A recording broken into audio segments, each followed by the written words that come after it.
दुनिया के 18वें और भारत के दूसरे सबसे अमीर शख्स गौतम अडानी एक बार फिर परेशानियों में। गौतम अडानी और उनकी कंपनी के कुछ लोगों पर रिश्वत देने का आरोप लगा है। हालांकि अडानी ग्रुप की तरफ से इस मामले में अपना पक्ष रखा गया, लेकिन इस मसले को लेकर देश में सियासी तापमान उफान पर है। शेयर बाजार में भी उथल पुथल मची हुई है। आने वाले दिनों में इस मामले पर क्या होने वाला है, इन सारे पहलुओं पर विस्तार से बात करेंगे। उससे पहले आप हमारे चैनल द हिंदी टॉप को सब्सक्राइब करें, बेल आइकन को दबाना ना भूलें ताकि आप तक पहुंचे हमारी हर खबर सबसे पहले। आखिर मामला क्या है, विस्तार से समझते हैं। गौतम अडानी के खिलाफ अमेरिका की न्यूयॉर्क फेडरल कोर्ट ने गिरफ्तारी वारंट जारी किया है। आरोप है कि अडानी ने भारत में सोलर एनर्जी कॉन्ट्रैक्ट पाने के लिए सरकारी अधिकारियों को 26.5 करोड़ डॉलर यानी करीब 2200 करोड़ रुपए की रिश्वत दी।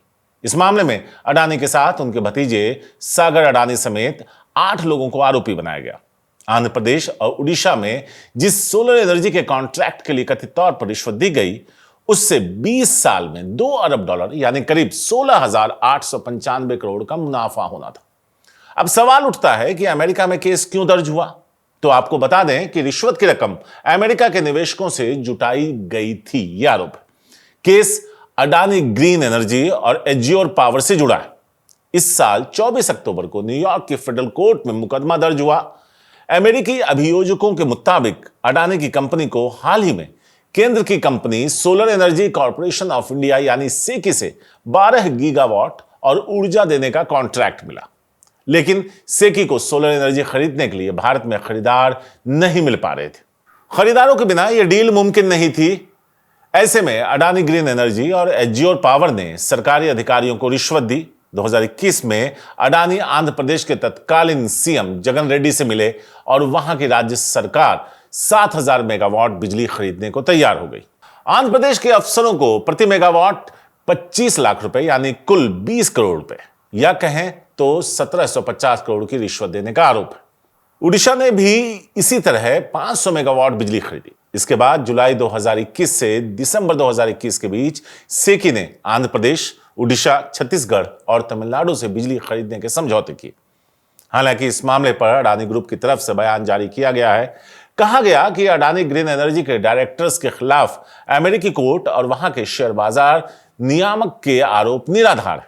अडानी ग्रुप ने इन आरोपों का खंडन करते हुए कानूनी कार्रवाई करने की भी बात कही है। इस मामले पर जगन रेड्डी की भी प्रतिक्रिया आई है। रेड्डी का कहना है कि उनकी सरकार ने सीधे सेकी से करार किया था, जो पारदर्शी और कानूनी तौर पर स्वीकृत था। इसमें अडानी या कोई प्राइवेट कंपनी शामिल नहीं थी। अडानी ग्रुप की 10 कंपनियां शेयर मार्केट में लिस्टेड हैं। अमेरिकी कोर्ट द्वारा आरोपी बनाए जाने की खबर आने के बाद इन कंपनियों के शेयरों में करीब 23% की गिरावट दर्ज की गई। शेयरों की मार्केट वैल्यू 26 अरब डॉलर यानी करीब 2.19 लाख करोड़ गिर गई। जनवरी 2023 में हिंडनबर्ग रिपोर्ट के बाद हुए घाटे से यह 3 गुना ज्यादा है। शुक्रवार को भी अडानी के शेयरों में गिरावट दर्ज की गई। 25 नवंबर से संसद का शीतकालीन सत्र शुरू हो रहा है, लेकिन इंडिया गठबंधन इस मामले पर अभी से हमलावर। कांग्रेस सांसद और नेता प्रतिपक्ष राहुल गांधी ने अडानी की गिरफ्तारी की मांग तक कर डाली। राहुल गांधी ने इस पूरे मामले में जेपीसी की मांग की है। हालांकि बीजेपी ने इस मामले को कांग्रेस पार्टी से जुड़ा हुआ बताया। बीजेपी का कहना है इस मामले में छत्तीसगढ़, तमिलनाडु, आंध्र प्रदेश और उड़ीसा का जिक्र है। तब इन राज्यों में कांग्रेस या कांग्रेस के समर्थन वाली सरकार थी। अब एक बार फिर से बात करते हैं अमेरिका की। अमेरिका के अगले राष्ट्रपति ट्रंप ने जो कहा वो गेम को पूरी तरह बदल देगा। हो सकता है इस मामले पर आपका नजरिया भी बदल जाए। ट्रंप का कहना है कि डेमोक्रेट अमेरिकी अदालतों में कट्टरपंथी वामपंथी जजों को बिठाने की कोशिश कर रहे हैं।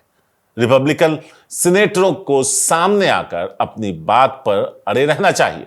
ट्रंप के बयान से ऐसा लगता है कि अमेरिकी की अदालतें पारदर्शी तरीके से काम नहीं कर रही हैं।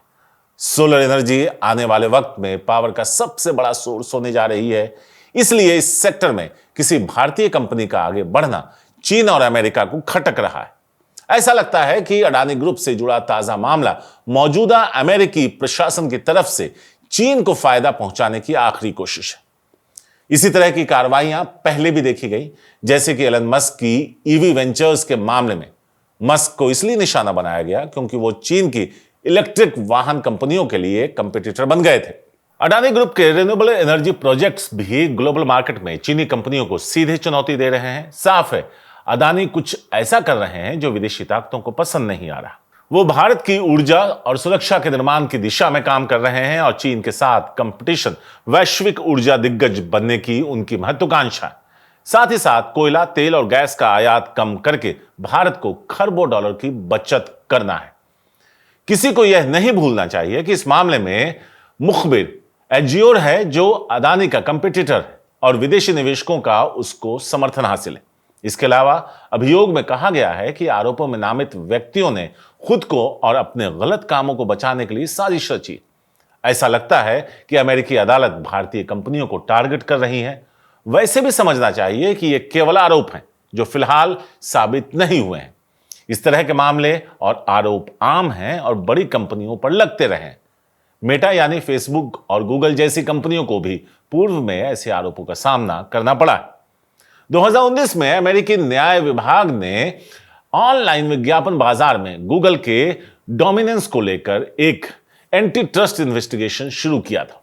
अमेरिकी न्यायपालिका और नियामक संस्थाएं चीन की कंपनियों को लेकर अभी तक इतना एक्टिव नहीं दिखी, जबकि चीन की सत्तारूढ़ कम्युनिस्ट पार्टी से उनके रिश्ते जगजाहिर हैं। चीनी कंपनियां दुनिया भर में निगरानी, बौद्धिक संपदा की चोरी और बाजार पर एकाधिकार जैसी हरकतों में शामिल होने के बावजूद ऐसे सिस्टम के तहत आजाद तौर पर काम करती रहती हैं।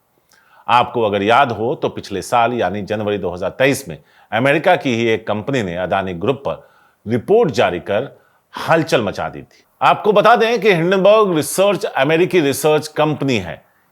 इसे नेट एंडरसन नाम के अमेरिकी नागरिक ने शुरू किया था।